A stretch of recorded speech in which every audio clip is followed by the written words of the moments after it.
राजपुर नाम के छोटे से गांव में एक अनोखा जोड़ा रहता था, मोटू चाचा और उनकी बीवी पूजा। मोटू चाचा का असली नाम मोतीलाल था, लेकिन उनके हंसमुख स्वभाव और बड़ी सेहत के कारण पूरा गांव उन्हें प्यार से मोटू चाचा कहता था। चाचा दिल के बहुत अच्छे थे।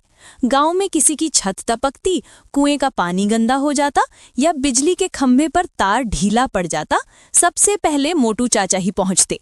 लेकिन एक चीज थी जो पूरे गांव में चर्चा का विषय बनी रहती, पूजा की सुंदरता।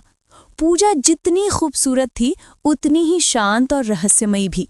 उसकी मुस्कान में एक अजीब सी बात थी, कुछ छुपा हुआ जिसे कोई पकड़ नहीं पाता था। मोटू चाचा अक्सर कहते, मेरी पूजा तो इस गांव की चांद है। गांव वाले हंसकर जवाब देते, चांद तो सबको दिखाई देता है चाचा। लेकिन चाचा इन बातों को मजाक समझकर टाल देते।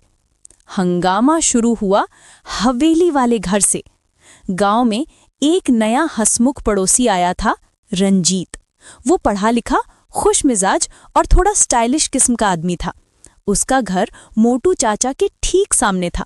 शुरू में सब ठीक था, लेकिन धीरे धीरे लोगों ने नोट किया कि पूजा अक्सर रंजीत के घर के आसपास नजर आने लगी। कभी सब्जी लेने बहाना, कभी किसी सामान का पूछना, कभी उसकी माँ की तबीयत का हाल जानना। गांव में कानाफूसी शुरू हुई। लगता है पूजा और रंजीत में कुछ तो चल रहा है। मोटू चाचा को खबर ही नहीं। मोटू चाचा को भी बातें कानों तक पहुंची, पर उन्होंने हंसते हुए कहा, अरे छोड़ो, पूजा कभी गलत नहीं हो सकती। एक दिन कुछ ऐसा हुआ जिसने सबका ध्यान खींच लिया। रात गहरी हो चुकी थी। गांव के कुत्तों के भौंकने की आवाज हवा में गूंज रही थी। तभी अचानक रंजीत के घर के पीछे की दीवार के पास दो परछाइयां देखी गईं।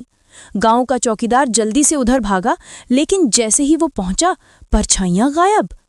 सुबह होते ही ये बात आग की तरह फैल गई। मोटू चाचा का दिल भी पहली बार डर से कांप उठा। उन्होंने पूजा से पूछ लिया, तू रात को कहाँ थी?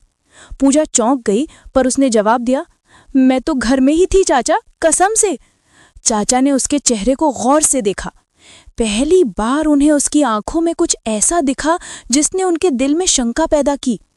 सच्चाई का खुलासा। अगली रात चाचा चुपके से रंजीत के घर के पास छिपकर बैठ गए। गांव की बिजली भी उसी रात गुल हो गई थी, जिससे हर तरफ अंधेरा था। 10-15 मिनट बीते होंगे, तभी चाचा को कुछ सरसराहट सुनाई दी। परछाइयां फिर दिखीं। चाचा का दिल जोर जोर से धड़कने लगा। उन्होंने हिम्मत जुटाकर आगे बढ़ाया, और तभी वो दोनों परछाइयां उनके सामने आ गईं। पर वो पूजा और रंजीत नहीं, बल्कि पूजा और उसकी छोटी चचेरी बहन विभा थीं। पूजा रोते हुए बोली, चाचा, मैं रंजीत से नहीं, विभा की मदद से मिलने जाती थी। उसे अपने घर में रहने में दिक्कत थी, और वो रात में सिर्फ खाने और बात करने आती थी ताकि किसी को पता न चले। सारा गांव दंग रह गया। जो कहानी लोग बना बना कर फैला रहे थे, उसका सच तो बिल्कुल अलग निकला। मोटू चाचा ने हंसते हुए पूजा को गले लगा लिया। मैंने कहा था ना, मेरी पूजा कभी गलत नहीं हो सकती।